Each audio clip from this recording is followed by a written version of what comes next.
of Iron. I'm John Anderson. Meet my co-hosts, Nick Best and Akeem Williams. We're going to have some amazing guests on the show. Buckle up tight, because we're going to be talking about the shit you're not supposed to be talking about. We're going to be discussing anything and everything it takes to become a Legend of Iron. Legends of Iron is brought to you by Muscle Mints. Muscle Mints is the creator of Carnivore Pure Beef Protein Icing. Beef builds muscle, and Carnivore is the world's #1 selling beef protein. Introduces. Welcome to another edition of Legends of Iron, brought to you by Generation Iron. I'm John Anderson. With me, always my partners in crime, Nick Best and Akeem Williams. And forgive Akeem, he is on a little bit of a low carb day today. So if he's quiet, you understand why. He's getting ready. He's getting prepped for the Arnold. Anyway, we have got a killer show for you today. We've got one of the nicest guys in bodybuilding, I'll tell you. As we all know, bodybuilders sometimes can be, I don't want to say not nice, but maybe a little finicky. Call it what you will. This guy, I remember when I became a pro, it was my first ever pro debut, and I was scared to death. My third ever contest, and this guy backstage made me feel at home, which was exactly what I needed. So I am forever grateful to this man. Ron Partlow, welcome to the show. What's up, brother? How are you? It's great to be here. I remember one of my favorite quotes about is Bill Burr. He said that podcasts are like boats. It's great to go on other people's and not so great to always have your own. Yeah. And so I love being a guest. It's fun. Being a guest is like, it's great. So right on, brother. I appreciate it. We're happy you're here for sure. You know, we got a lot of fun stuff to talk about. You know, this is so thanks for taking the time. I know you got your own show, you got your hands full with your own life, and I'm sure you want to be out there right now, doing some crazy tricks on one of those BMX bikes. So why don't we start off right there? I don't know many dudes that look like you that can ride a bike like you do. So talk to us about that. Is that something that you obviously picked up as a kid and carried through your life? Yeah. Yeah, that's like some guys hit a midlife crisis, I guess, and they buy a Corvette. I don't know. You didn't go there. You did not go did I just name the wrong car? I didn't mean to go sensitive. Hold on. Did you know that Ock just bought the C8? Did you know that, or were you just kind of making a joke? No. Last time I saw him, he was driving a convertible Mercedes or a BMW. That's because he always every time he does a prep, he sells his car and buys another one. So he just bought a C8. I forgot. Okay. So he thought you were taking a shot at him. No, that was an innocent. That was just an innocent. Yeah, that's what I thought. The Corvette was the innocent bystander in that one. That's what I thought. That's what I thought. I almost said Porsche, you know? Because now you've been coming at me. Shit. Yeah. Because we go way back, I'm going to let it slide, man. Okay. Thank you. I say a lot of things that I don't mean. So what happened was I was a Rad kid, right? I was 10 years old when I saw Rad, and that was 1985 when that came out, and I saw these guys doing these tricks on bikes. And of course, like the 80s were just glorious. They were like, it was just being 10 years old is glorious, right?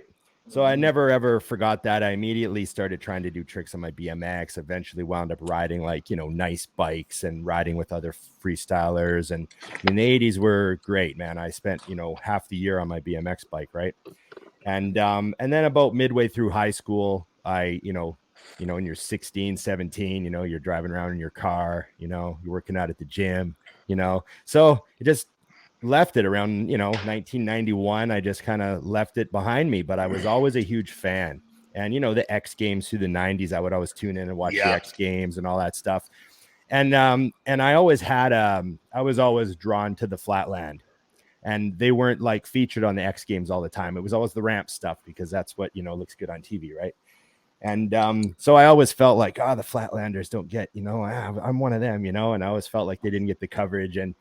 And I always followed it, I'd pick up the magazines or whatever. And then YouTube came along. I started looking at all the old videos going, holy shit. Like the progression was crazy, And I was a big fan, man. And I never dreamed I'd ever get back on a BMX bike. But as I downsized, I was, John, you knew me when I was 320, How many cranks did you bend when you were 320? No, I wasn't on the bike when I was 320.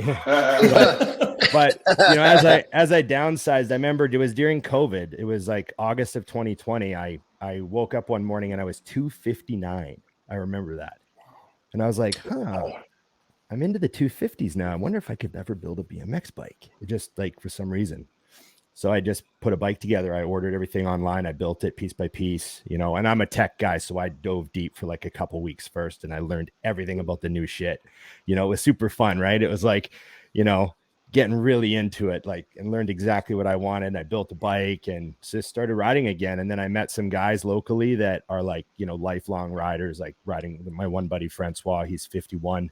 He's been riding for like 36 years, you know, so these guys are that's fucking crazy. So you got guys in your age group you're riding with. That's fucking, that's killer. And they're like, you know, Akeem's level of BMX rider, like, you know, like that physique. Like imagine, you know, you're 45, you're just getting back into it and you get to train with a pro.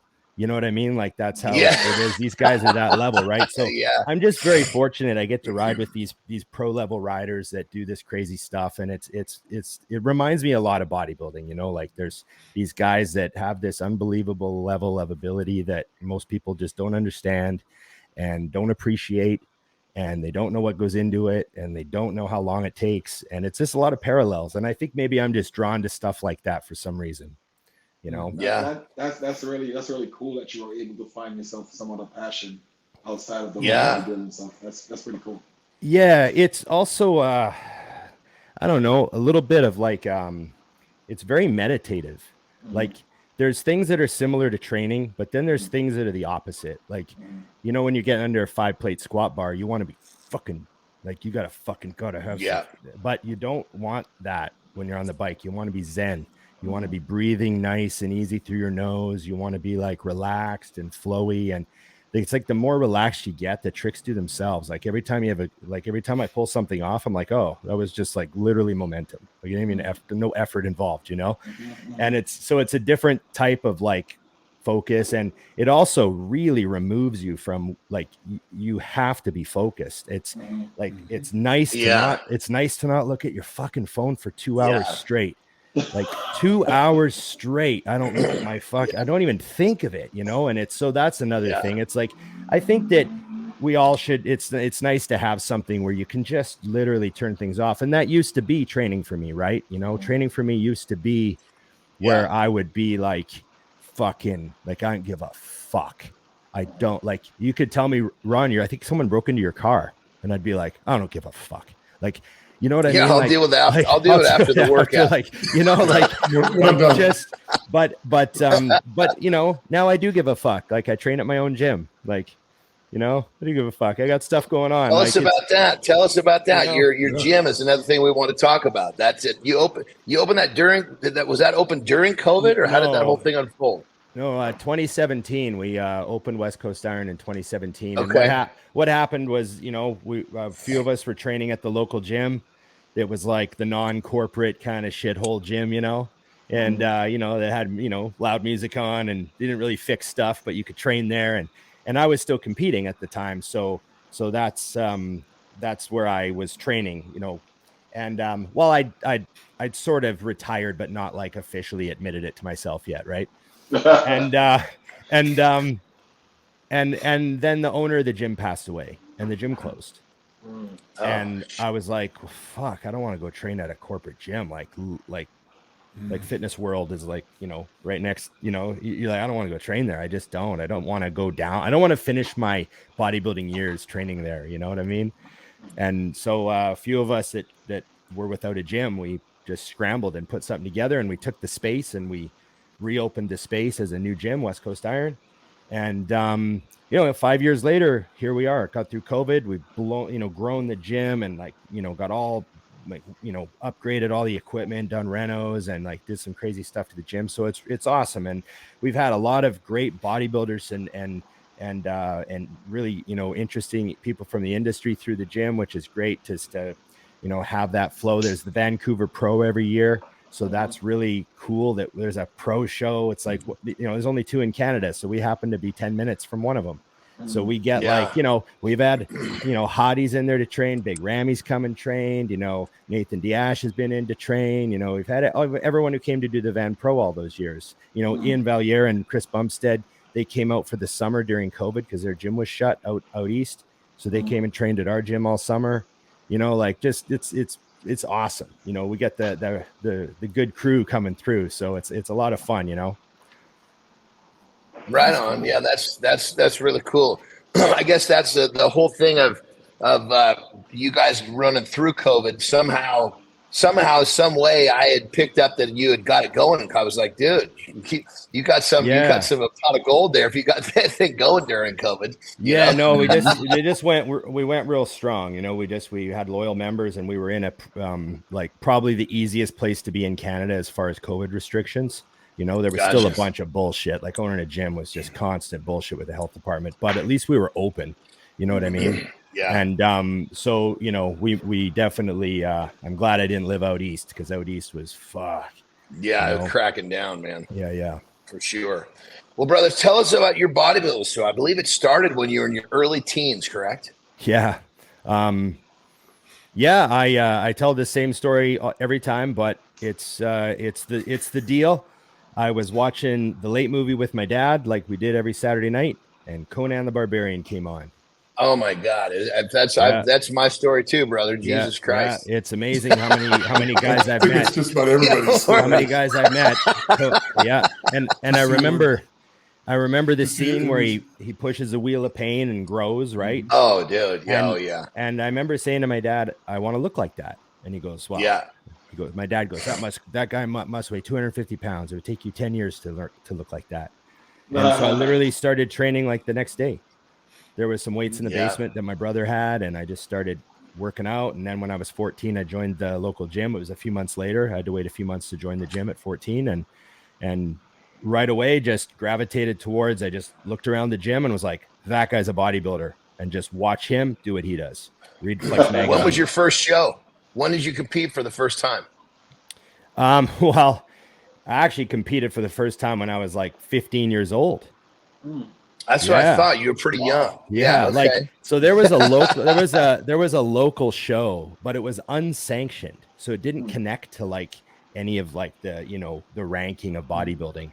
And it was just a local show between all the bodybuilders at all the gyms, and they'd invite guys from other towns and stuff. It was like really crazy. Like no one does that anymore at all, because it's like, but it was just this old leftover thing from the 80s that used to happen. And they had this show. It would have been 1991, and they just had this local show, and I just like dieted for 6 weeks and hopped in the juniors, and right away, like some guys were like, you actually have a good lat spread. Like you're just a little kid, but you give a good lat spread. And I was like, oh dude, your lat spread is lethal, brother. I mean, your lat spread is wicked. Not anymore, but I really appreciate it. I did have a good one at one point.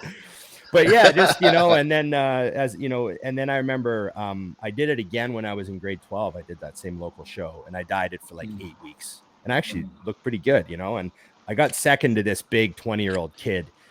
But the one judge said to me, he was a former Mr. Canada, and he said, how much do you weigh? And I said, 200 pounds. And he goes, well, Gary Stridham is 6'1", and he's 230. So that's how much you need to weigh before you bother competing again. And I was like, okay. No shit. I was like, okay, sounds good. So I just went to work for like 6 years and just got bigger. And then it was 1997. I was 265 off season, and I figured if I diet down, I could probably be 230. So I did my first real show. And then it was off to the races. I was hooked, every year I was banging away at nationals after that, trying to turn pro and all that stuff. And, so how many shows did you do? How many total shows? I did 20 shitload. I had 24 total shows. Yeah. Wow. Well, not counting those little ones as a kid, but yeah, I did 24 shows. I did 13 nationals, 4 North Americans. And I did, I was very consistent. But yeah, it was just I just spent a long time at nationals banging away. And I was second at nationals 8 times and second at North Americans twice. And so I had a lot of You got your pro card. I want to say somewhere in kind of the same few years that I did. We were both like, I was 15. Yeah, I was 14. I got mine Yeah. at 14, and I remember you got yours at 15. Yeah, I got so I had 10 second places at pro qualifiers. So it was just one of those things. I was always just a little just 10 of them. And you know what? I remember I actually Just competed, 10 of them. just 10 of them. I actually had my worst year ever the year I competed against Akeem. Oh, jeez. I almost missed prejudging. I fucking didn't realize how fast they were moving. I got downstairs. The super heavyweights were oiled, lined up, pumped up, starting to walk. That Oh was my at the North Americans, right? 2013, and I just panicked. I was like, "Oh my god, how could they be on super heavyweights already? This is unbelievable." And I stripped down and I jumped in front of the two girls, and they just saw the look on my face, and all 4 of them just oiled me in like 10 seconds. I was oiled. And then I ran down the hallway and I ran past everybody and found my number, and I jumped in right as we went up the stairs. Wow. And Oh that was my God, worst dude. ever placing at North Americans, and Akeem just destroyed everybody. Well, that answers one of my questions. What was the most stressful bodybuilding moment? I have to imagine that was it. Yeah, and then of course, like, you know, of course the call outs, like I'd never been fourth call out in my life. Like it was like a humiliating experience. I was like, oh my God, what the fuck? You know, because I was always like first call out, you know, I got 6 at North Americans a few times, you know what I mean? Like, but I was just like, oh my God, this is brutal. So it was just one of those things, you know, lesson learned, like, fuck, you know, you do enough shows, you're going to fucking have one, I guess, you know? Well, I feel your pain on second. I you think I got actually- 6 of them in strongman. Yeah, there you go. See? Yeah, it sucks. But, you know, hey, it is also like consistency is something to be like, I've always really intensely respected consistency. So I guess that's not that bad. 2021, I almost missed my the night show for the Mr. Olympia. Oh, jeez. Oh, you got to tell that story. You can't say that. Yeah, not yeah, tell the what story. happened? Tell the story. I definitely understand where you're coming from. They actually. I'm not sure if you guys remembered if you pay attention to the 2021 Mr. Olympia, they broke the commercial. No They way. did that for me. Mhm. No way. Yeah, a lot of people Wow. don't know that, but I was late getting backstage, and they had to go to commercial because I wasn't. Oh, wow. That's So kind they had of to- Why were you- they had to why give were- me a- What were you late for? What happened? It was a miscommunication between me and whoever was backstage. They told me I had more time, so I'm like, I'm not gonna go down and just sit backstage the whole time.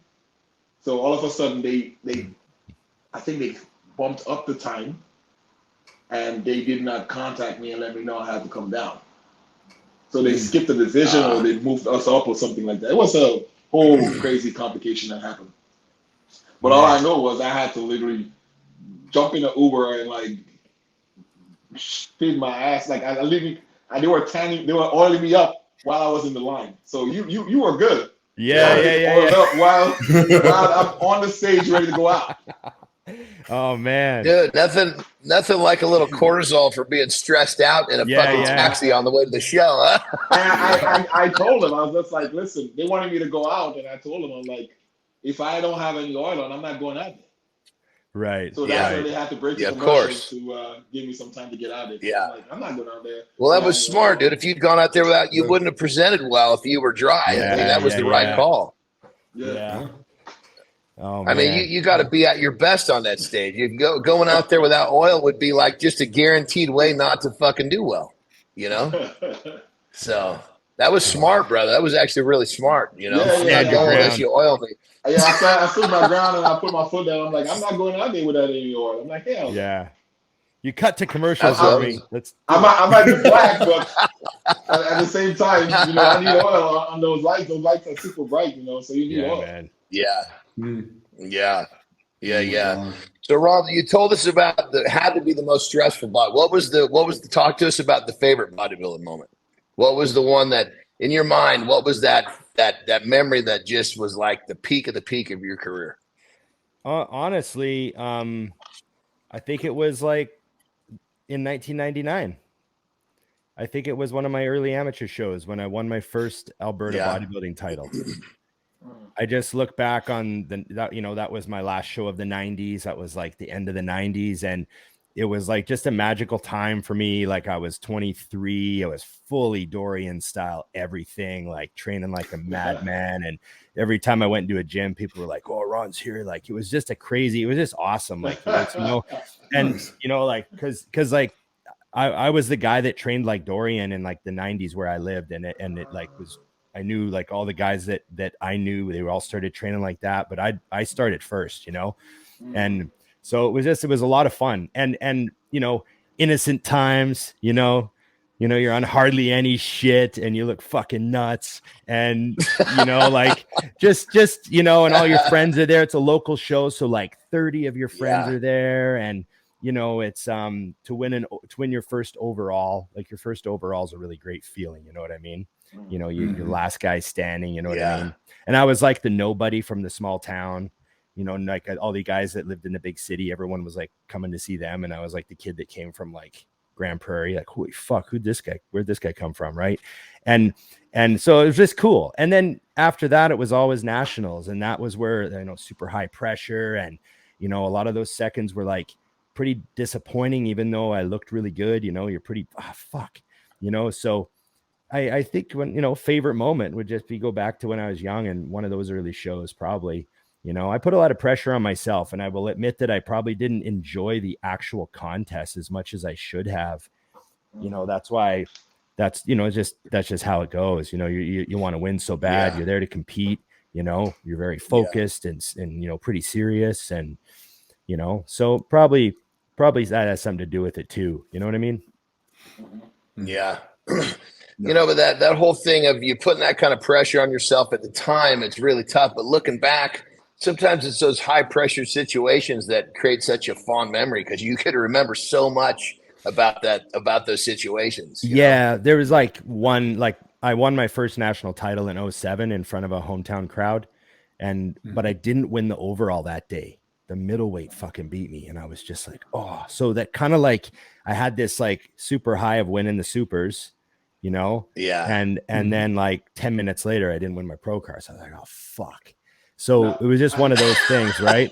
Yeah. Wow. So it's just, so I had a lot of great moments, and how it is, like some of the second places you get or thirds or fourths, some of them are awesome because you look great. You're like, fuck, this is the best I've ever looked. Okay, I'll take third, whatever. That was going to be my question to you. Yeah. You said you had taken a second place, maybe 10 times? Yeah. What kept you going after taking second place so many times? What kept you coming back? I've always been like an odds are guy. Like, well, statistically, like I'll do that in my head a lot. I'm like, statistically, this is something that I don't need to worry about, So I guess I just thought like my, I have to win eventually. Like this can't continue. This is getting ridiculous, like fuck, I'll just keep working hard. But there was just always that one guy. Like I was always like, like I another great thing that I got to compete against like all these awesome guys that went on to be good pros, like I competed, I got second to Fuad. I got second to Frank McGrath. I beat Ben Pekulski and then I didn't turn pro that day. And then the next year he beat me. So like we had a little back and forth. And then Antoine Vallant, who I watched Antoine come up as a kid, win in the juniors. And then he made his move to the men's division and he actually got last in the supers one year. He just got last somehow. But then a couple years later, he showed up and I got second that year and he won. So I just always these really good guys, but they were great guys and they all went on to be good bodybuilders. Like they all went to the Olympia. Like I got beat by like a whole bunch of guys that wound up going to the Olympia. So I'm like, damn, at least I was competing against real bodybuilders. Like, you know what I mean? Like, you don't want to like, who did I ever really compete against? Yeah. But so I went head to head with like all those guys, and I was happy to see all of them. I figured the better they do, the better it makes me look, right? So I was cheering for them to do really well, right?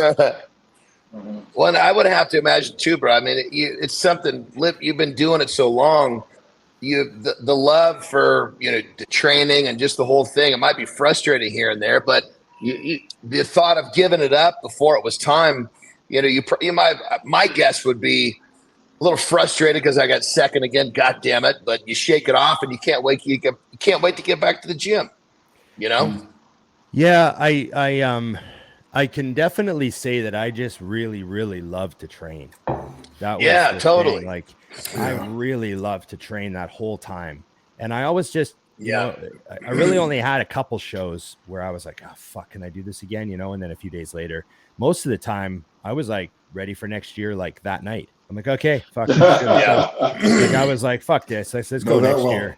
Like, I was always kind of like that. I was like fully 100% in. But I love the process. I love I also say that we don't talk about it enough, but I definitely see now that I'm retired. I see that because I picked up these other hobbies, and I realize now that there was a creative element to bodybuilding. I didn't realize I was taking in, you know what I mean? And then when I quit competing and quit that whole process, I felt like I needed to be creative somehow. And I realized now, I was like, oh, that was part of the bodybuilding. So that's like the whole art side of creating a physique, there is something about that in my head, I guess. I just didn't really maybe identify it the whole time. Maybe I just didn't realize it. But it's almost that way with everything. Yeah, there's a creative element to what you have to do, to manufacture that much muscle mass and that whole process, like there's a performance art, like almost like a performance art thing to it, So and it comes along with the love too. When you love something, it's like it takes on more than one dimension. It's not just, a lot of people look at what lifting weights is just banging plates around. Yeah. It's so much more than that. Like we find, like I know I've made the statement 100 times. I learned more about myself in a squat rack than probably any other place on the planet. Those were like, it's like I couldn't wait to go back to that spot because it was like I found so much peace when the world drained it. The world was gone. It was just me, and could I get one more? And I get one more, and can I get another one? And it was like that little space right there. I couldn't wait to go back. I couldn't recover fast enough. Yeah. know?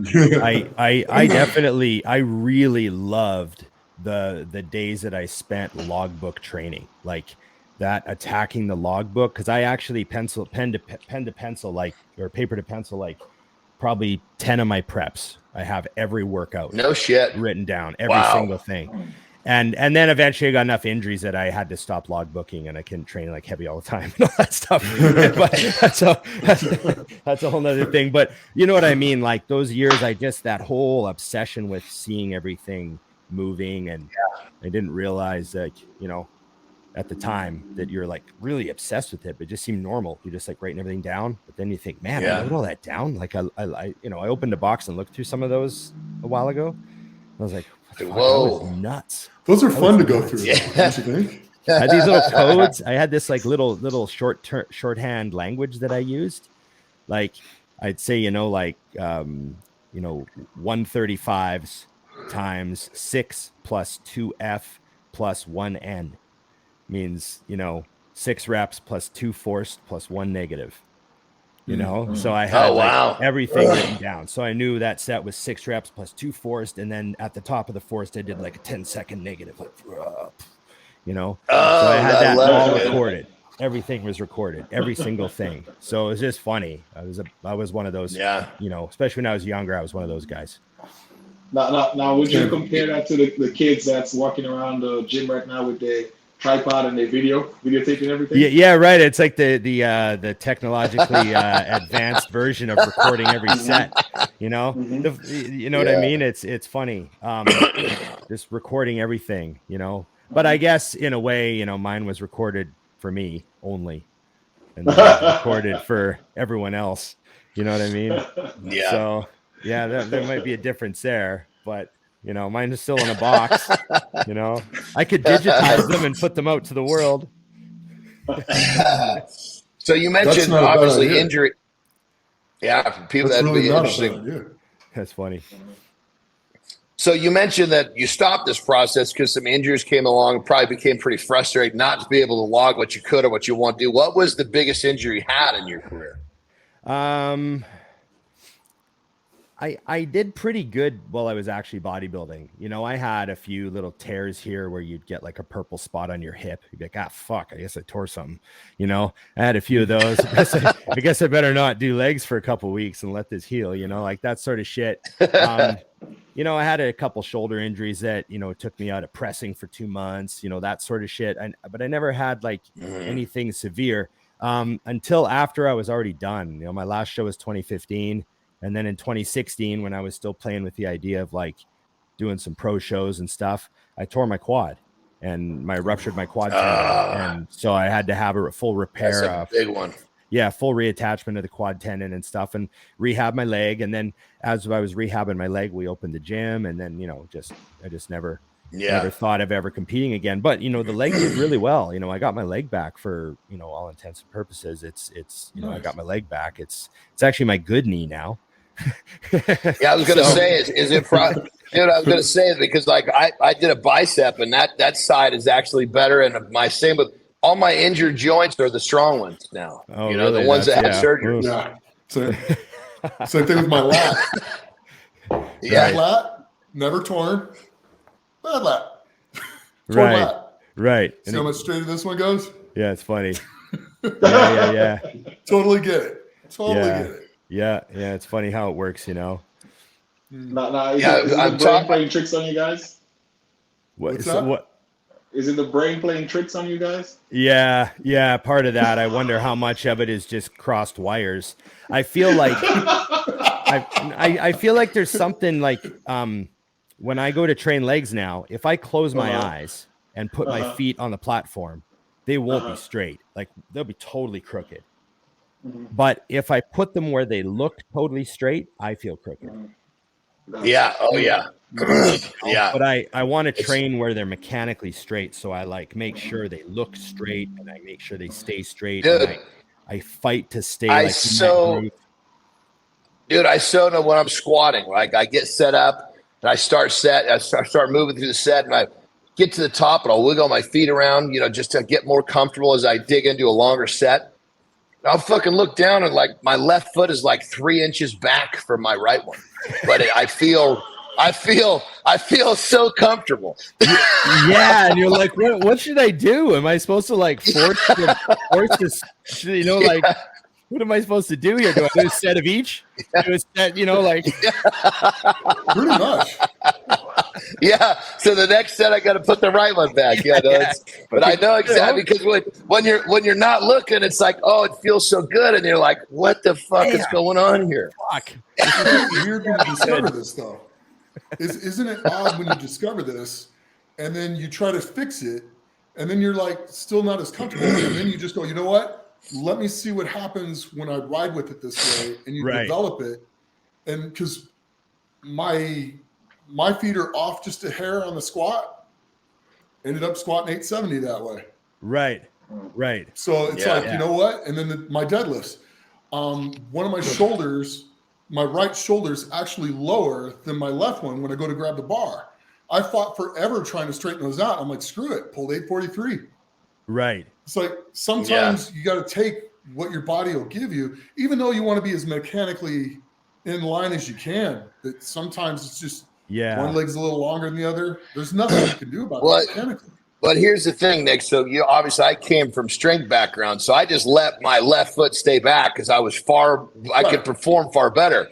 Bodybuilding is like, fuck, you're developing shit uneven. You got to get this shit straightened out.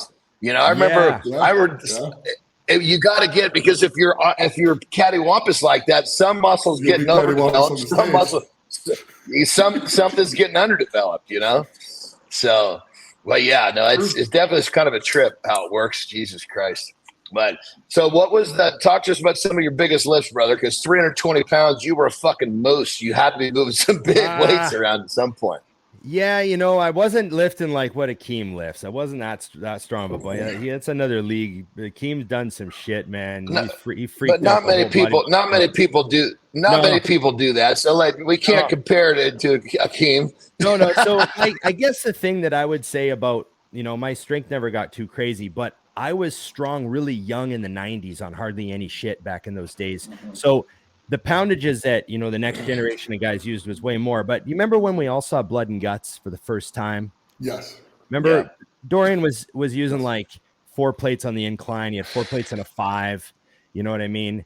Well, I got up to like 3.5 on the barbell incline, right? So I was still like in that zone. We were all chasing Dorian. Now it's like, fuck, there's like fucking like 100. Everybody's doing like that. 1,000 guys that do 4 plates on the incline. It's just so Yeah. funny.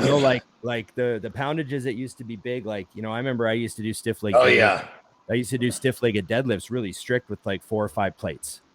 And everyone in the gym would be like, holy fuck. But nowadays, that's like, I have like 3 training partners. There are 3 guys I train with that can do that, like it's so funny, and they're all in their 20s, it's like, so it's just, I remember using like 165 dumbbells on the incline when like no one in the gym was using them, like in, the late 90s, that sort of thing.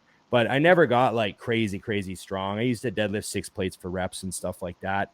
But that's pretty strong. Yeah, that's pretty strong, brother. I mean, that's because you're comparing yourself. Obviously, we compare ourselves to the world's best because that's the way our mindset is. But for the guy that, for someone that our age, even remotely our age, is going 6 plates. Holy shit! Because he remembers what it was like when 4 plates was a lot. So it was cool. I remember one of my favorite things I ever did on video was me and Johnny Jackson, when he used to be with Mutant, we were shooting a back workout together. And I love training with Johnny. It's just so fun to train with. He's like, he's a happy-go-lucky guy, but he's like serious. And it's like, they don't give a fuck. They just want to train, right? So he's fun and he goes, we're deadlifting today. And I was like, oh, okay. I haven't deadlifted in like a year. This should be fun, but I'm not going to fucking bitch because I'm training with Johnny Jackson. So let's fucking go. And I just went and stretched out. I was like touching my toes and trying to get my back loose. And I was like, oh my God, I hope this goes well. I just got off a plane too. So I was like, damn, deadlifting. Okay. Here we go. So, and then, Johnny just kept throwing plates on. And so I just kept going and we got up to 6 plates. And I remember I pulled it for several reps, just like he did. And I was like, is he going to go to 7? Because I can't go to 7. There's no fucking way. And then Johnny goes, okay, that's it. And he was like, that's good. And I was like, oh, okay. And then he's like, yeah, it's only my 2nd session deadlifting. I just got back to deadlifting. And I was like, oh, good. Okay, I got off the hook. And then another time I trained, one of my favorite workouts was I got to train with Akeem at Diamond Gym in New Jersey. And I was shooting a Mutant on a Mission episode at Diamond Gym. And I remember saying to the guy from Diamond who helped me out, I said, hey, I'd like to train with someone from the gym. And he goes, you should train with Akeem. And I was like, oh, Akeem trains there? Like, because I knew Akeem trained at a few different gyms. And he's like, yeah. So like me and Akeem set it up and I got to train with him. But he was like, weren't you like a week out? A week out from a show, yeah. I was a week out from, I think, Chicago or one of those shows, yeah. You had this tiny little meal. You ate this little tiny meal. I think you had like 4 ounces of chicken and like it was a tiny little meal. And then he's like, "Okay, I'm ready to train." And it was, I thought Akeem might 5 plate me to death on the rows or something, but he just wanted to volume it out that day. So we did about 100 sets of back. And, it was about 100 degrees in Diamond Gym that day. And I was having hydration issues as a Canadian. I was I was like a gallon deep by the time we were done, completely soaked. So I made it though. I didn't bitch. Because Diamond Gym is one of those gyms. They don't put the AC on in the summertime. Man, it was hot. Yeah, no AC yet. So tell us your story with Mutant. You literally. Myself, even me, and we were talking before you got here. You're so connected with Mutant. I actually thought that you were like a part owner at one point. That's funny. Yeah, Mutant's been amazing to me. I signed on with them in 2011, and they're a Canadian company, right? And they were just trying to build a team, but they were going to do it with amateur guys and build it from there. and I got on the team, and then right away my marketing manager, he goes, "Hey, we got this guy named Rich Piana. Have you heard of him?" And I was like, "I know who Rich Piana is. Rich Piana won the California in like '99. Like, he's a big dude. I've seen him at Gold's Venice before." And they're like, "Yeah, he's got a lot of tattoos now." And I was like, "Oh." So they sent me some pictures, and they're like, "Yeah, he might be interesting for the brand. Like, he's different, and he's not a pro, so he can't ask for pro money, but he's very unique."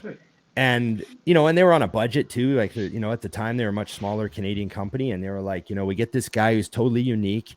Alex Ardenti knew him from Gold's Gym, and Alex Ardenti was vouching for him because Alex is a good friend of all of us.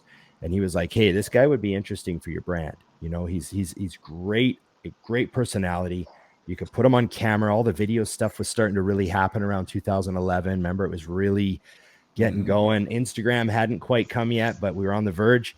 And our marketing manager and he was like, "Let's do it." And so I mean, I was just newly sponsored, but I was kind of involved. Like, let's build a team, right? And they brought Rich on, and I traveled the world with Rich for the first year and a half that we were with Mutant, and got to go to like my first FIBO, got to go to my first Arnold. I had already been to the Olympia as a fan a bunch of times, but it's back to the Olympia, but at a booth this time. It was different. It was like, fuck, I'm like in with the company now. And right away my boss was like, "Hey, we're going to put a microphone in your hand, and we're going to let you interview all the other athletes." So I was interviewing the other guys on the team. We had Ronaldo Gary, we had Martin Kellstrom from Sweden. We got Johnny Jackson. Remember Martin Kellstrom? Yeah, and we had Johnny Jackson. So I was like kind of the guy with the microphone interviewing the other athletes on the team. And I'd interview Rich, and we started doing all the training videos together. And of course, everyone knows what happened with social media and video and all that. But Mutant was really on kind of the front edge of pushing that. They invested in that Alex Ardenti series with Rich Piana that went viral, that everyone remembers, with like the pit bulls and cars, and the episode about the girls, and the episode about eating and all that stuff. Everyone remembers that series and how it looked. It looked different than anything anyone had ever done, and millions of views. All those videos got millions of views. And right away when they sent Rich and I to our first Arnold, we got to the Arnold, and the lineup for Rich was fucking huge right off the bat. What year was that? 2012. Yeah, I was there that year. Yeah, all of a sudden, that line was forever long. Yeah, we got all set up, and Rich was a really interesting guy. He goes, "Fuck this! I'm gonna go stand in the hallway," because he was right on the corner, but he's like, "I'm just gonna stand out in the hall because then everyone can see me from all four directions, and I'm gonna fill this place up till the fire marshal comes. I'm gonna fuck this whole place up." That's how Rich would talk. Like, that's how he was. He was like, "Watch this! I'm gonna fucking destroy this. This is gonna be so clustered with people." And he went and stood in the middle, and all of a sudden it was like literally what he said. Like, the lineup was just chaos. And then literally people were coming going, "We need to move this lineup." And like, it was just hilarious. It was like, Rich did a bunch of that stuff. Where it was like, he just thought differently, It was like, let's make a clearly look what he did. Make a scene, Once he had his own brand, that's what he did. He was a master at it. Yeah, that was always his thing. And I remember specifically, I'll never forget, he was holding his phone. He goes, "Do you have Instagram?" And I was like, "No," because I hadn't even heard of it. He was the guy that told me about it. He goes, "You have to get it. It's going to be huge. The entire fitness industry is going to migrate to Instagram. They're going to say, fucking leave Facebook. It's going to be all on Instagram, 1000% of it. Get on now." And I was like, "Oh, okay." And I remember downloading the app. So he was just like, that's how he was. That's awesome. Yeah, I remember having to push through those people to get back to the stage to go compete. Yeah. Yeah. He was a funny dude. It was packed in. I was like, "Guys, I got to get through here." Yeah. Yeah. He had a lot of like vision for, the social media and the video and, that sort of thing. So it was great because I learned a lot from him too. And just his attitude was interesting to observe, and like, okay, that's how he sees that. Okay. We meet a lot of unique people in this industry, and I think he's trying to learn from them and, You know what I mean? Why not? Yeah. You know? You're sure right about that. Yeah. Yeah. Yeah. What's your biggest takeaway from Rich? Oh, fuck. So one thing that I always admired about Rich was he just start. Like he would start something, barely knew what he was doing. But he's like, figure it out as we go. Let's fucking go. Put the ad up. Right? Like, yeah. Give us an example. Like, give an example. Well, like he would think of something to put on his shirt. And he would have that shirt on his website that day, even though he didn't even have one printed. He'd figure it out. There'd be orders for the shirt coming in. Be like, fuck, figure it out. Call that distributor. Get it done. He can't do it. Get that guy to do it. Fuck it. We need 1,000 right now. The orders are coming in. Like, that's the type of guy he was. Like, he didn't wait. It was like, get going now. Every fucking minute counts. Like, get ahead of the next guy. The next guy's going to do it. Fuck that guy. So he was that makes a lot of sense because he was, I mean, once he got his own brand, I mean, he just growing so fast. That makes a whole lot of sense, you know? Yeah. He was super, super aggressive with things that he wanted to do. You know what I mean? So yeah. So yeah, it's a good takeaway. Like I learned a lot from just kind of observing, you know, how he saw that. And did he just kind of outgrow Mutant, realize it was time for him to do it on his own, or what was the separation all about? Yeah. I think that was like always, I think everyone saw that and knew that was what was going to happen. You know what I mean? Because his popularity like got so huge that they're like, we're not going to be able to afford to re-sign him. Like, you know what I mean? Because he had like that, you know, whatever year and a half he was with the company. But then when it came up to like re-sign, I'm sure, you know, it was just a situation where he didn't even want to re-sign. He's like, I just, you know, not even gonna, because he said, you know, right, it was all like, yeah, I'm gonna go, you know, and then, you know, within like weeks of his contract expiring, he had his brand launch. So I mean, it was all expected, and everyone knew it was coming. And it was, and we wished him well. Like he would come by our booth and talk to my boss, and they'd like, you know, shake hands and chat, and our boss would always go by his booth and say hi, and it was all good, you know, like you know, so. And that's the way it should be. That, you know, I remember when I talked to him, he was like, listen, he goes, Mutant made me a star. That's just the bottom line. He goes, without Mutant, they were the springboard. He goes, they made me who I am, and now basically I get to do what I'm doing because they put me in a position where everybody knows me. And also so he was really, he recognized that, you know, that you guys had really put him in that spot, you know. Also too, I think everyone realized Rich was like uncontainable. Like you know, he the way he was growing, they were like, oh well, I mean, he's not gonna, like, there's no way he's gonna be able to follow anybody's rules. There's no, you know what I mean? Like there's just like you just can't. No one will be able to, like, he's not going to sign with anybody. He's going to start his own company. That's just what's going to happen, you know? Yeah. So for sure. One thing I would say about him is the way he marketed himself as a brand. It wasn't just a supplement company or anything like that. He was more like, this is me. He understood. Yes. He understood culture creation. And I mean, that was something that was one of the reasons why Mutant wanted to get involved with them, was because they had discussed that as an element. And it's, you know, and that is, I mean, look at all this, the brands now, it's all about culture creation, you know. You got to have more than just your product. Yeah, you know? For sure. Joining the family, you know. For sure. So switching gears, brother, I remember hearing you talk a few different times about, you know, how obviously building muscle. I mean, that's what it's all about. And I remember hearing you talk about how the people, you know, they try to build muscle and they're overdoing it. Your formula was this kind of slightly less, just consistency. And so kind of talk to us about it. When I say slightly less, I'll let you put it in your words, but I've heard you talk about how people just if they don't let themselves recover. And for those guys listening that want to put on muscle, they think that you got to train, you know, you got to train 10 hours a day, 11 days a week. Explain how that's not really going to be helpful.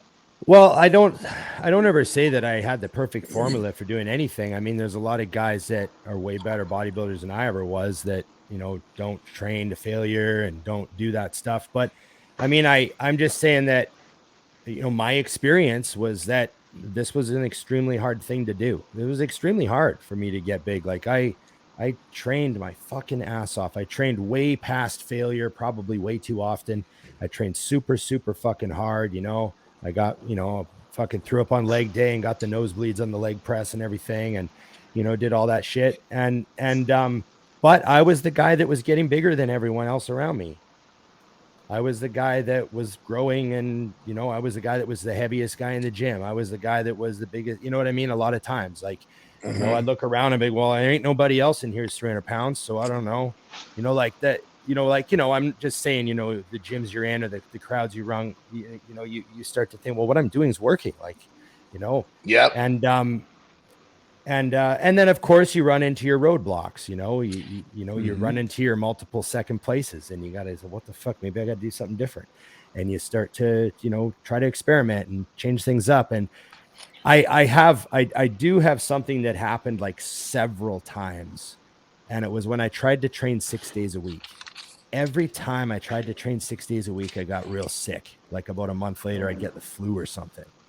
And I remember it happened so many times that I was like, okay, like stop trying to train 6 days a week. Or maybe it's because I trained like to failure a lot. So that was the problem. Maybe I could have trained 6 days if I would have backed off on something or whatever, but of course my brain at the time was like, well, that's an unnegotiable variable, so because I just that was another, and I think that was a main thing is I really love training hard, so it would have been impossible to talk me into not doing that. I think even if it would have been for my own good, I probably wouldn't have listened to anyone who tried to tell me not to train to failure as often or whatever. So I always saw training to failure as something that like, okay, I have to train that hard. So then volume is the variable. Like, where can I tolerate? I never moved the intensity down. I could have, but I just never thought to adjust that. That was always the thing that I kept high. And so I would. Well, that's the fun part. The intensity. Yeah, is the fun that was part. the thing. That's what I, and I think I probably came to identify. I think I probably came to like feel like, I could never let myself down by not training really hard and all that stuff and pushing yourself. And so you probably have a bit of that sort of weirdness going on, I was stubborn too, and probably being stubborn probably isn't a good thing, so I always, tried to, move the other variables around to make changes, and I did, I did a lot more sets sometimes. I did, I tried higher volume here and there. I think it was always difficult for me to manage a lot of volume because I tended to train to the verge of failure a lot. So I always you couldn't recover. So how many working sets would you end up doing then per body part? Like, between 5 and 8. Like all out sets. Yeah. Right? Like to failure. Yeah. Yeah. Like, I don't know. Is that low volume or medium volume? I don't really know. That's actually, even for strongman, I mean, I'll do 1 to 2 heavy sets, like all out heavy sets, and I'm done. Right. I'd switch and move to the next exercise. Right. I mean, even, as low as 4 certain periods, but yeah. I'd say 5, 6, 7 around there, so that sort of thing was what I did most of the time. But, because if your intensity is that high, you can only run it so hard, so long. But I took measurements. I would measure my legs. I would measure my arms. I would measure my body weight. I would look at my strength, and I always wanted to see all those numbers moving. Like all those numbers had to move. And brother, what I like about what you're talking about now, kind of like when I heard you talk in the past, is you basically explaining how you were finding, kind of chiseling back and finding that level of volume that worked for you. Because I think so many people just think, oh, well, he does this, they'll go do that, not recognizing, not so much in the snowflake generation, but, they don't work too hard. But generally speaking, people tend to, like 15 years ago, overtraining was actually a real problem because people wouldn't recover enough to actually build the muscle. Now, fuck, man, with the cell phone in hand, I don't know these fuckers can train hard enough to overtrain. Well, the hash yeah. Here's the thing. I think that one of the things that's being missed, and I don't want to say by the young guys, because some of the young guys totally get it, but one of the things that's being missed when people talk about training is everyone's talking about optimal body position, optimal this, optimal that, maximal this, maximal that, scapular this, blah, blah, blah. That's great. All that information is great. But sometimes you have to fucking calcify your brain a bit and just do shit that's really miserable, like really fucking miserable. You know what I mean? Like sometimes you just have to sometimes you got to look at your training partner and you're like, we're doing 20 rep squats next. We're doing 20 rep squats next. Like there's no math formula that says that's the good thing to do or whatever, but like you just got to fucking do it today. And you just do it. You know what I mean? Yesterday I was squatting and I'm starting to go up and I'm like, I'm not feeling good. I could just tell going up wasn't going to work for me. So I'm like, God damn it. Here we go. So I started doing 20 rep squats supersetted with 20 lunges back to back. And then I did a few sets with the squat first, then I flipped it around and did the lunges first into the 20 rep squat. And it was just like you said. Okay, I can tell I'm not going to be feeling good going heavy, so I got to do something that really sucks. But let's fucking do it, Yeah. And there's some value to that, even mentally, because then it's like to know that you can dig down and just eat shit for a little bit. You still got it, Yeah, and it carries over. Like I don't think you can be a good bodybuilder without doing stuff like that in the gym, because what happens when you have a hard day dieting? Like a hard day dieting should be a joke, because the 20 rep squats or the miserable thing you did on the leg press that you decided to do at the last minute, or that, whatever it was, whatever it is that you do, that should be so much harder and worse that the day dieting is just, that's kind of a minor problem. And so I think that's the value in it. Like I always I had a friend tell me this once when we were talking about training hard. They go, do you know why they make the Navy SEALs do the stuff they do? And I was like, well, okay, kind of, but like, let's hear what you have to say. And he's like, they're never going to encounter that in their job, that experience. That's just to make them quit, right? That's why they do it. They just do it to make them quit. And then you get the good ones. And so I think, there has to be an element to that. Like you're not going to, you know what I mean? Like the good ones are the ones you got to find out. Like you got to push yourself, you got to, I don't know, you got to create that, it's brother, how old are you? You got to do. How old are you? 47. Yeah, I'm 51, Nick's 54, 53. Yeah. So, I mean, so this is a perfect example. I mean, the three of us have been all training for over 30 years. Look at how many people have quit somewhere along the way. It's exactly what you're saying. It's not really the shit that we do where sometimes it doesn't directly apply, but it's the shit that keeps you in the game. It's the people that can't do it, they're long gone. Yeah, I mean, Akeem is what you've squatted 7 plates many times, haven't you? Mm-hmm. You squatted 8 plates ever? 850 was my max. 850. Like, so I think a guy that can put 850 pounds on his back, really actually put it on his back, squat down, stand back up. That guy's not worried about high bar squat. Yeah. High bar. Yeah, keep making it worse. But like, if he can take his mind there, then like taking the rice out of meal 5 shouldn't be a big deal. Yeah.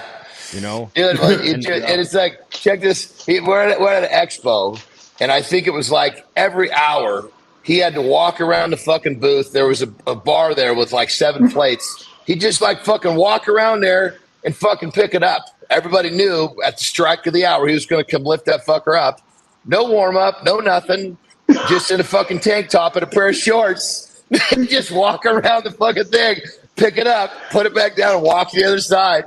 I mean, how many fucking people can do something like that? Jesus Christ. That's funny. Not very many. Not a No. No, and keep in mind, this is a guy who's, it's not like he's the technical genius with a deadlift. He just bends over and picks the fucking thing up, kind of like the high bar squat, you know? Yeah. Oh, I was supposed to put this on my back and go down and back up. Okay. You call me a caveman, John? No, I'm just saying. No, what I'm saying is, I'm busting your balls. No, I've always looked at you, but I'm thinking if somebody taught him proper technique for strength, oh my God, that's what I thought. Because you've done this. I always laugh at that video of Ronnie squatting 800 because he's in those boots. Same thing. And like, you know, he just doesn't seem to give a fuck that it's 850. Like, should I stand just going down, man? Yeah, it's just fucking just going down. Yeah, I mean, it's literally, I mean, the difference, just the leverage points of learning to put the bar down on your back, because your back's like a lever. The further the bar's down on your back, the shorter the lever gets. The leverage points change dramatically. I can't tell you, 2 inches will put 100 pounds on your squat. Yeah. You know? It also puts the balance point on your heels or the middle of your foot. On your heels, which now you got more. Then you got more muscles working. So it's like going from a 6-cylinder to an 8-cylinder just that quick. Yeah. You know? Yeah. So I was looking at going, he just bends over and picks up the goddamn bar. He's toe heavy when he does it. He stacks that. He's got the bar so high it's on top of his traps. I don't even know how to deal with from his legs on the way up. Yeah. Never scrapes his shins with a deadlift. You know, so I always just look at you thinking, God damn, if somebody taught him, I mean, strength was never your issue. It was building the muscles. So the way you were lifting was building the muscles perfectly. But if you ever wanted to turn it to strength, it would be fucking silly. Hey, Akeem, remember the days when RX Muscle was doing those challenges with you? Yeah. Which ones did they do? I remember sitting at the office at Mutant and watching them on YouTube. I remember like, oh, you did. I did a lot of them actually. Yeah, you did a bunch of them, didn't you? I think you did a deadlift them, one, a squat one. You did a couple ones. I actually competed against Derek Thompson once. Oh, yeah. How'd that go? Okay. Yeah, I actually competed again, and I was actually 2 weeks out from a show then too. Yes, I remember. Yes, so which ones did you like win all of them or some of them? Well, the one with Derek Thompson, I think I was either second or third. I can't remember. Right. Okay. I think he pulled 850, and I pulled like maybe 750 or 780 or something like that. Oh, okay. And there was another kid that pulled 800, I think. That's crazy. But I probably could have done better, but I think I was like 2 weeks out from the show. I think I was in Chicago. Yeah. And Palombo needed a pro to do it. And I'm like, Dave, like, I'm 2 weeks out. And he's just like, oh, you're not going to lift heavy. You're going to be fine. Just go. You don't have to do anything crazy. I just need you to, knowing the competitive person in me, I see Derek Thompson stop pulling those plates. I'm gonna try that shit. Yeah. You can't back out of that, you know? Yeah. That's funny. Yeah, I remember those. I remember I'm like, what is he doing? It's 2 weeks out. That's crazy shit. I love it. So, dear brother, tell us about. I always like to have some sort of inspiring stuff in terms of you've been training so long, you've done so many contests. Tell us a story where you had to overcome some sort of obstacle to get to where you were going to reach that goal, because unfortunately so many people don't understand that really what it comes down to is you're going to have to go through something you don't want to go through to get where you want to go. And it's always helpful to hear a story where someone can actually hear the details of another person doing it. Well, man, there's a few things. I'll start with this one. First of all, I moved to a different city to train at the bodybuilder gym. You know what I mean? Like, you know, back in the relocated. Yeah, like in the late 90s, you know, I did a bit of traveling when I was young. I lived in Australia for a couple of years, and you know, I was bodybuilding the whole time. That's a great story. But you know, when I came back to Canada, and I was like, okay, I got to turn pro. I got to make my run. You know what I mean? And I said, okay, well, where am I going to go? I got to go where's the best gym? And you know, it was at the time in Western Canada, there was this Gold's Gym in Edmonton, Alberta, which is like the Texas of Canada. And there was this Gold's Gym in Edmonton at the time where all the competitors were training. You know, that was the Western Canadian hub of like a lot of the bodybuilding that was going on. So fucking moved there. You know what I mean? And you know, I know that's just a simple thing, but I hear guys say, "Oh, I want to be this, I want to be that." Well, go surround yourself with those people then. Get your shit, go where you got to go.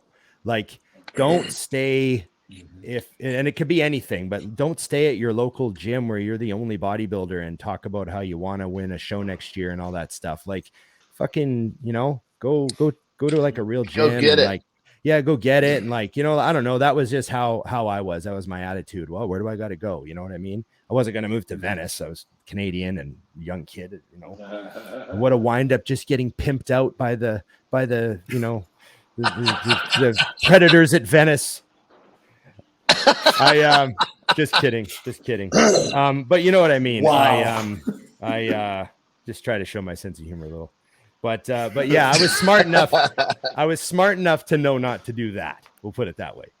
But I did want to go where the bodybuilding was, you know, and surround yourself and you know, I would pack up and move like that for bodybuilding. And brother, you know that's a great, that right there is a great tale, because when someone is willing to pack up what they got, leave who they know to go chase the fucking dream, there's no bigger fucking, you're over. I mean, you're literally just totally changing everything you know to go get it. And that right there. I don't know.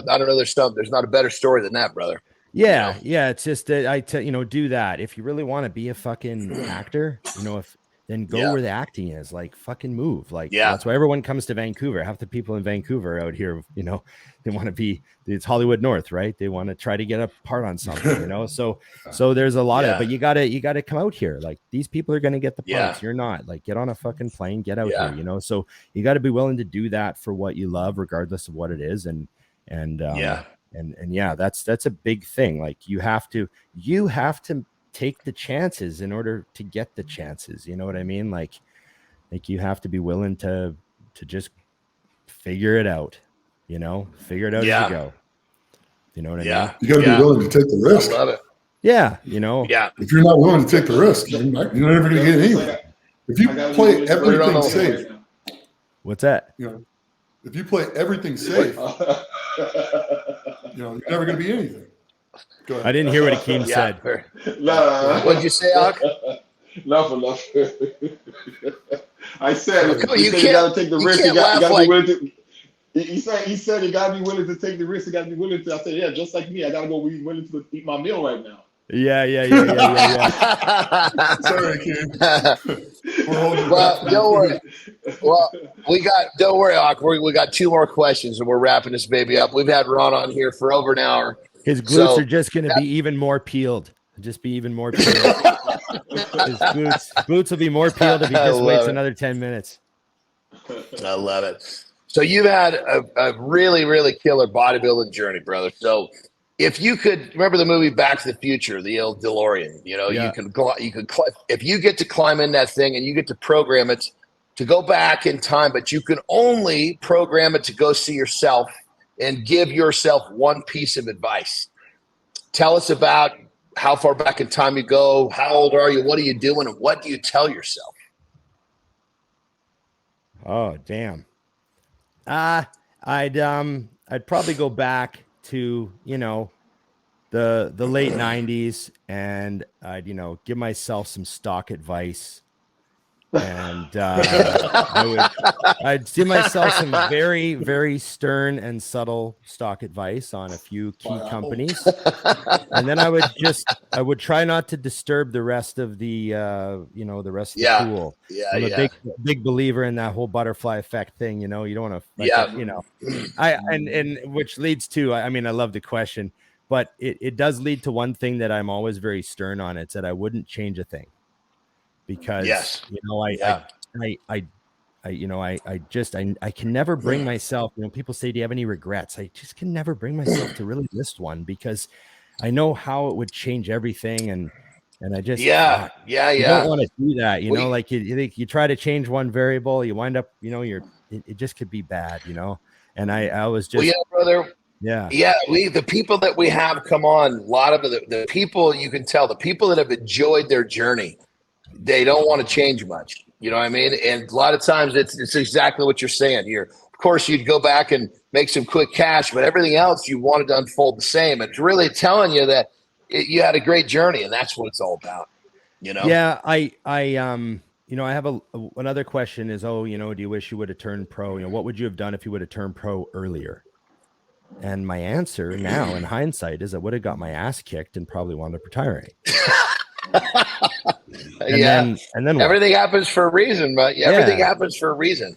It really does. I had a Canadian, one of the guys up here that's, been involved with, judging and officiating for decades and decades. He said to me once, he goes, you had it pretty good. He goes, if you would have turned pro, just think if you would have turned pro in 2007, there was, Facebook had just started.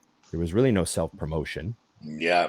None of that stuff. I would have just been a shitty pro who was too tall and not big enough. Because I was like 257 that year, and pros my height were like 290. So like it just wouldn't have mattered. But I guess by staying an amateur for a long time, I got to just build a real network in Canada and in the States and doing my thing and all that stuff just came together and it was all for the best. And that's it. Yeah. So that's how I feel about it. That's really fucking cool, brother. Well, on that level, I mean, you've had a great journey or a great story. When it's all said and done, what do you want to be remembered for? Contributing positively to bodybuilding. Bodybuilding is amazing, and there's some stuff that can go wrong, and we gotta try to minimize that. But they say people remember you for how you treat them, not necessarily what you say. So, I guess a little bit of that. I was just wanted to train hard and wish all the other athletes well and everything like that. And I never thought I'd ever make $1 from bodybuilding. So the fact that I sort of like make my whole living from bodybuilding now with like the podcast and Mutant and the gym and just completely insane. Everyone telling me the whole time I was growing up, well, there's no money in it, you're wasting your time. And I'm like, well, I kind of wound up doing this with it. So I guess it turned out. So I guess it worked out just fine, didn't it? Yeah, you just got to do what you love. You just got to do what you love to do. So that's it. Right on, brother. Well, you've been an amazing guest. We want to thank you for your time. Before we let you go, Nick and Aki, you had anything for Ron before we wrap this baby up? No, I mean, it's been a pleasure. I still enjoy the time that we had training at Diamond Gym and wishing you nothing but continued success and keep doing tricks on those BMX bikes. Yeah, I'm going to have some new ones soon. I just haven't, I got a new one, but I haven't caught it on video. So now that I got a GoPro, I'll post it. And I do have to say that one of my favorite bodybuilding shows I ever went to was the Tampa Pro the year you won. You looked great at that show, and that was a fun show and great lineup. And remember, Roman was there, and it was a good time. Yeah, so that was a lot of fun that year. So that was a good memory. Yeah. But thanks for having me on, guys. Thanks for being on. It. I wanted to ask you about the guitars and the pedals, but we never got to it. Yeah, that's a whole nother. That's another half hour. Yeah. The girlfriend. You're one of those guys for sure. We're going to have you back on, brother, because we had some fun discussion, but there's so much stuff we didn't talk about. Yeah, no so problem, guys. Stuff. I enjoyed it. Thank you very much. You're always that being welcome. Said, everyone. Anytime you're in Vancouver, Canada, you come up to see me in Vancouver at West Coast Iron. That's it. Well, there you have it, everyone. Well, there's another edition of Legends of Iron. We had a great discussion with our man, Ron Partlow. Brought some great, just pearls of wisdom into this industry about training and the industry in general. If some of the things he said didn't help you be inspired to be a better version of you, I don't know what will. There you have it, everyone. Thanks for listening. Thanks for watching. There's another edition. See you next time. Cheers. That was awesome. Legends of Iron is brought to you by Muscle Mix. It's time to stop around. You want to build some muscle? You want to build some serious muscle? Well, guess what? Beef builds muscle. RTD, carnivore, ready to drink, lactose free, tastes great. You want to build some muscle? You better start eating some beef. Beef up with Carnivore RTD. 40 grams of protein, 0 fat, 0 sugar, 0 lactose. What the f*** are you waiting for? Get yours today.